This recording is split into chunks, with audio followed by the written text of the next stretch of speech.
بسم اللہ الرحمن الرحیم نحمدہ ونصلی علی رسولہ الکریم اما بعد۔ سیرت النبی صلی اللہ علیہ وسلم کا 29واں درس ہے۔ آپ علیہ الصلاۃ والسلام کی عمر مبارک جب 35 سال ہوئی تو اس وقت قریش نے کعبۃ اللہ کی ارسر نو تعمیر کا ارادہ کیا۔ چونکہ بیت اللہ پہاڑوں کے درمیان واقع ہے، بارش کا سارا پانی کعبۃ اللہ میں جمع ہو جاتا، جس کی وجہ سے کعبۃ اللہ کی عمارت بوسیدہ ہو گئی۔ اب جب تمام رؤسائے قریش اس بات پر متفق ہو گئے کہ بیت اللہ کو منہدم کر کے ارسر نو بنایا جائے، تو ابو وہب بن عمر مخزومی جو رسول اللہ صلی اللہ علیہ وسلم کے والد کے ماموں تھے، کھڑے ہوئے اور قریش سے مخاطب ہو کر یہ کہا کہ دیکھو، بیت اللہ کی تعمیر تو کرو ارسر نو، لیکن بیت اللہ کی تعمیر میں جو کچھ خرچ کیا جائے گا وہ کسب حلال ہو، حلال مال سے بیت اللہ کی تعمیر ہو، صرف حلال مال سے۔ لہٰذا چوری کا مال، زنا کا مال، سود کا مال، کوئی پیسہ اس میں شامل نہیں کیا جائے گا۔ سب نے اس پر اتفاق کیا۔ اس سے پہلا سبق ہمیں یہ ملتا ہے کہ اللہ کی گھر کی جو تعمیر جب بھی کی جائے حلال مال سے ہوگی، حرام سے، سود سے لیا ہوا مال، ڈاکے سے لیا ہوا مال، اس سے مسجدوں کی، بیت اللہ کی تعمیر نہیں کرنی چاہیے۔ اب جب سب نے اتفاق کیا تو کسی میں ہمت نہیں کہ اس بوسیدہ عمارت کو گرائے، کیونکہ اس سے پہلے ابرہہ کا حال سب دیکھ چکے تھے۔ چنانچہ ولید بن مغیرہ یہ ایک شخص تھا، یہ کھڑا ہوا اور اس نے کہا، اللہم لا نرید الا الخیر، اللہ ہم صرف خیر اور بھلائی کی نیت رکھتے ہیں، یعنی ہم کسی غلط ارادے سے کعبۃ اللہ کو منہدم نہیں کر رہے، بلکہ ایک نیک مقصد رکھتے ہیں۔ یہ کہہ کر ولید نے کعبۃ اللہ کا کچھ حصہ گرا دیا، مگر لوگ پھر بھی آگے نہ بڑھے اور صبح کا انتظار کرنے لگے، شاید ولید پر کوئی آفت آ جائے۔ جب صبح تک کچھ نہ ہوا تو یہ دیکھ کر سب لوگوں میں ہمت بڑھی اور سب جمع ہو کر اور کعبۃ اللہ کی بوسیدہ عمارت کو منہدم کر دیا۔ اس دوران ہوا یہ کہ جدے کی بندرگاہ پر ایک جہاز گرا، ٹکرایا، ٹوٹ گیا، بحری جہاز، اور اس کے تختے جو تھے وہ کعبۃ اللہ کی چھت کے لیے لائے گئے، چونکہ اب تک جو کعبۃ اللہ کی عمارت تھی اس کی چھت نہیں تھی، لہٰذا وہ تختے لائے گئے اور باقوم نامی ایک رومی معمار سے اس کی کعبۃ اللہ کی تعمیر کرائی گئی، اس سے یہ کام لیا گیا۔ چنانچہ سب نے مل کر اتفاق کے ساتھ کعبۃ اللہ کی تعمیر کی، کسی کے حصے میں کیا حصہ آیا، کسی کے حصے میں کیا حصہ آیا، سب نے مل کر کعبۃ اللہ کی تعمیر کو مکمل کیا۔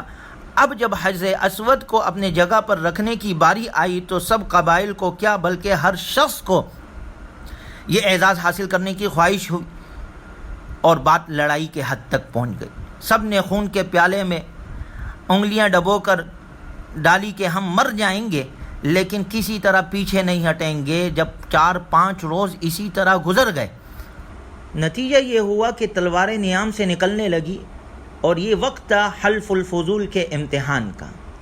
اس انجمن کا پہلا مقصد ملک سے بدامنی اور فساد کو دور کرنا تھا، مگر یہاں تو سارے قبیلے ایک دوسرے کے مارنے کے لیے تیار۔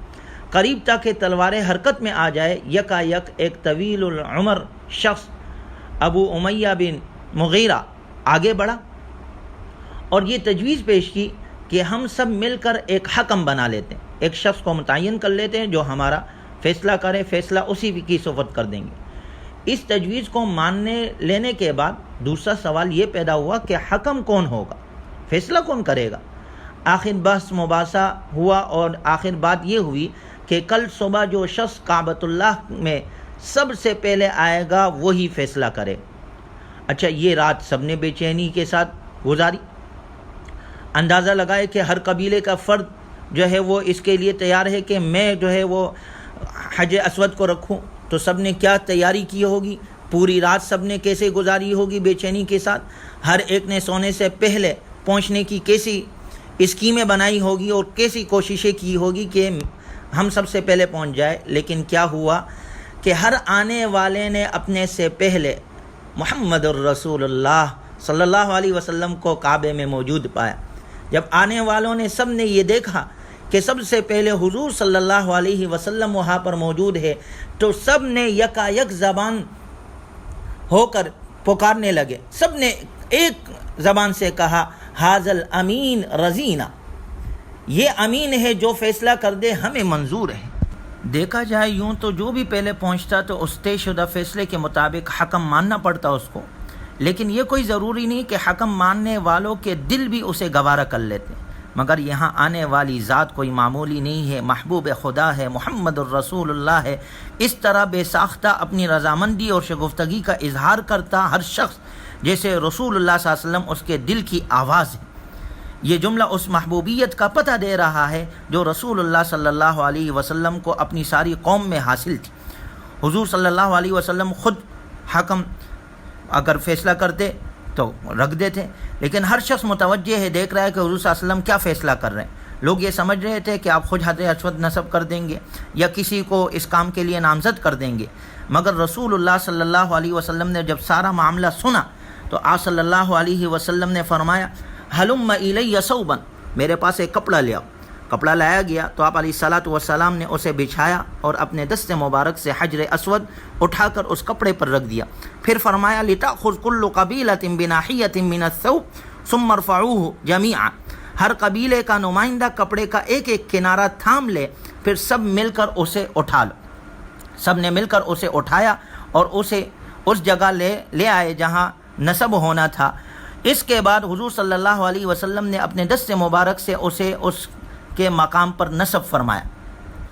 اس طرح یہ فیصلہ کرنا آپ علیہ الصلاۃ والسلام کی فراست اور عظمت اور رفعت کی روشن دلیل ہے۔ اللہ تعالیٰ نے حجر اسود کو اس کی جگہ نصب کرنے کے لیے آپ علیہ الصلاۃ والسلام کی ذات بابرکت کا انتخاب فرمایا، کیونکہ اس عظیم کام کے سب سے زیادہ اہل آپ علیہ الصلاۃ والسلام ہی تھے، اور پھر آپ صلی اللہ علیہ وسلم نے اس دانشمندانہ فیصلے سے نہ صرف فتنہ اور فساد کی آگ بجھائی اور جنگ کا خطرہ ٹالا، بلکہ سب نے اس خوبصورت مدبرانہ فیصلے کو سراہا۔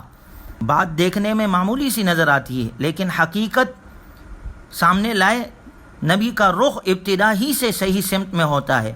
حضور صلی اللہ علیہ وسلم کا یہ فیصلہ کتنی بڑی قدریں اپنے دامن میں لیے ہوئے ہیں۔ اس موقع پر تلواریں حرکت میں آنے لگی تھی، اگر خدا نہ خواستہ کسی ایک کی گردن پر لگ جاتی تو جنگ کا سلسلہ شروع ہوتا جو نہ ختم ہونے والا، عرب میں چلتا رہتا تھا۔ یہ حلف الفضول ہی کا صدقہ ہے جو ابو امیہ بن مغیرہ نے تحکیم کی رائے دی۔ پھر رسول اللہ صلی اللہ علیہ وسلم نے اس موقع پر حجر اسود کے نصب کرنے میں جس دانائی اور حکمت سے فیصلہ دیا وہ بڑی اعلیٰ قدروں کا حامل ہے۔ اس سے جنگ ہی نہ رکی بلکہ ایک بڑا درس ہی اس سے یہ حاصل ہوا کہ انسانی خون کو محفوظ رکھنے اور باہمی اختلاف کو دور کرنے کے لیے مختلف اور متضاد عناصر کو ایک مرکز پر کس حکیمانہ طریقے سے لایا جا سکتا ہے۔ وہ مرکز نقطہ سب کے لیے قدر مشترک کا کام دے۔ کعبہ ہو یا حجر اسود، یہ سارے افراد کی مشترک ملکیت ہے۔ اس کی غرض سارے بنی آدم کو اجتماعیت اور امن کی دولت سے نوازتا ہے، مثابۃ للناس و امنا، اللہ نے قرآن میں ذکر کیا۔ حضور صلی اللہ علیہ وسلم کی ہستی اتنی محبوب تھی کہ آپ علیہ الصلاۃ والسلام کے حکم ہو جانے کے بعد خود ہی حجر اسود اگر نصب کرتے تو کوئی شائبہ بھی نہیں ہوتا، لیکن آپ صلی اللہ علیہ وسلم نے ایسا نہ کیا بلکہ سارے قبائل کو جمع کیا۔ اب تمام افراد کا ایک چادر پر شریک ہونا ممکن نہیں تھا، اس کے لیے حضور صلی اللہ علیہ وسلم نے نمائندگی کا اصول بنایا، اور وہ ایسا اصول ہے جسے کاروباری زندگی کے ہر مرحلے پر برتنا پڑتا ہے۔ یہ چادر محض ایک چادر نہ تھی بلکہ آئندہ آنے والے ایک مثالی پیغام تھا جس میں ہر رنگ، نسل، ہر وطن اور زبان اور ہر پیشہ اور مذہب کا آدمی شریک ہو سکے۔ فیصلے سے ایک اعزاز تو آپ علیہ السلام کو یہ حاصل ہوا کہ قبائل کے درمیان ہونے والی وہ جھگڑا جو شروع ہونا تھا اس کو آپ نے ختم کر دیا۔ دوسرا، رسول اللہ صلی اللہ علیہ وسلم کو اللہ نے ایسے بھرپور صلاحیتوں سے نوازا تھا کہ آپ مشکلات کا آسان حل تلاش کرتے تھے۔ یہ چیز آپ علیہ الصلاۃ والسلام کی پوری حیات طیبہ میں نظر آتی ہے، اور یہ آپ علیہ الصلاۃ والسلام کی رسالت اور نبوت کی ایک اہم دلیل ہے۔ اس سے واضح ہوتا ہے کہ نبی صلی اللہ علیہ وسلم کتنی حکمت سے معاملات کو سلجھا دیتے تھے اور اختلاف اور لڑائی کی جڑ کاٹ دیتے تھے، جو اس فیصلے سے ہمیں نظر آتا ہے۔ اللہ تبارک و تعالی ہمیں نبی صلی اللہ علیہ وسلم کے تعلیمات کے مطابق اپنے فیصلے کرنے کی توفیق نصیب فرمائے۔ وآخر دعوانا ان الحمد للہ رب العالمین۔